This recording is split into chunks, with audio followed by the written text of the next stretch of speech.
Hey guys, in this quick tutorial I will show you how to find your parked car inside Google Maps.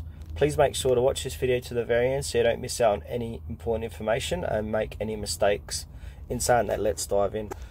Alright, the first thing you need to do is head over to your Play Store, search for Google Maps and make sure Google Maps is up to date. Once that's done, click on open. So now it's going to bring up your location. Alright, for this to work, you must have already saved your car inside Google Maps where you parked it. So to do that, just find your location like so and click onto your location. And then it'll say your location near South Road Angle Park. If you scroll down a bit, you'll see an option here called Save Parking. So click on Save Parking. Alright, I'm going to get out of Google Maps and head back into it. So give me one moment. Now if you click on the P, like so, just click on directions and it'll tell you how to get there.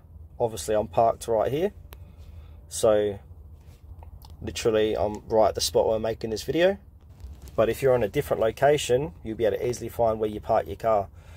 Alright, that's the end of this video guys. Thanks for watching to the very end. Please consider to like this video and subscribe to our channel if you found it helpful.